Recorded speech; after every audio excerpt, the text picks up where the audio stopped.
क्या कभी किसी ने सोचा कि कोल्ड ड्रिंक है क्या? कोल्ड ड्रिंक का मतलब है flavoured water plus carbon dioxide. Carbon dioxide क्या है? अगर आप डिक्शनरी खोल के देखते हो तो पॉइजन।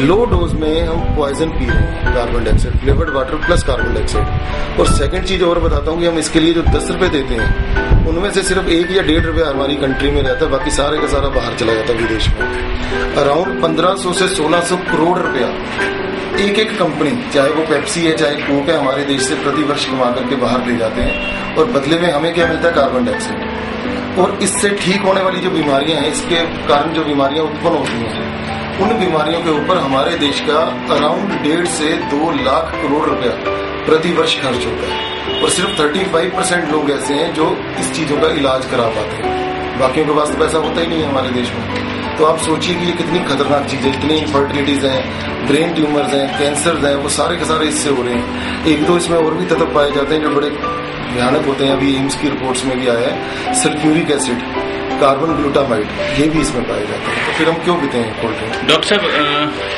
शराब के बारे में आपका क्या विचार है? शराब के बारे में मेरा विचार है, जैसे गवर्नमेंट कहती है कि अभी दिल्ली में भी एक ऐड आ रही थी कि 18 साल की से अधिक उम्र वाला आदमी जो है वो ड्रिंक खरीद सकता है। मैंने उस ऐड को देखा तो मैंने ये सोचा कि ये ऐड ये नहीं कि ड्रिंक खरीद सकता है। गवर्नमेंट क्या कह रही है कि 18 साल से ऊपर का इंसान जो है वो शराब पिए।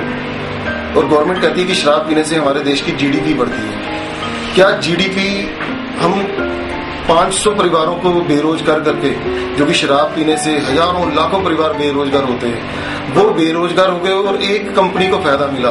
क्या जीडीपी इसी को कहते हैं बढ़ना? या जीडीपी जो सकल घरेलू उत्पाद, उसी को कहा जाता है कि हमारे देश में जो पैसा है वो ऊपर से लेके नीचे के आदमी तक पहुंचे, उसको जीडीपी बोलते हैं।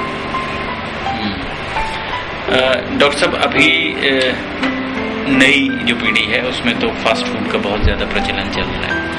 फास्ट फूड के अलावा एक एनर्जी ड्रिंक का प्रचलन भी बहुत ज्यादा चल रहा है। कभी किसी ने सोचा कि फास्ट फूड और एनर्जी ड्रिंक्स है क्या?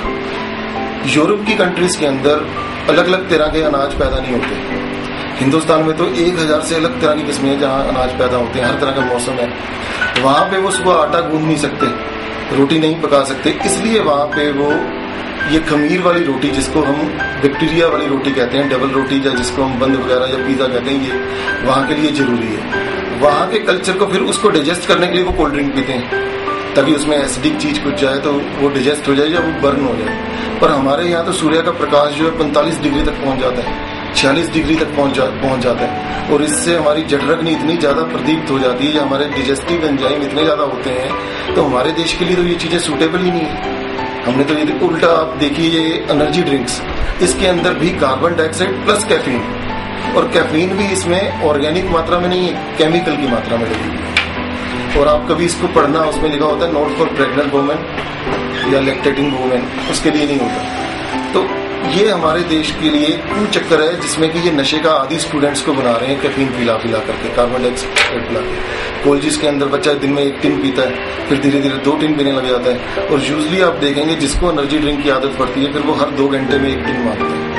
तो ये बहुत बड़ा दुष्चक्कर चल रहा है एनर्जी ड्रिंक्स का हमारी कंट्री के अंदर। ये तो फौरन बंद है, एडिक्ट बनाया जा रहा है। और इसमें एक इनकी मात्रा होती है, उस मात्रा से अराउंड 8 to 10 टाइम्स कैफीन ज्यादा है जो गवर्नमेंट ने पास की एनर्जी ड्रिंक्स के अंदर। वॉइस ऑफ फरीदाबाद से बातचीत करने के लिए डॉक्टर साहब आपका बहुत बहुत धन्यवाद।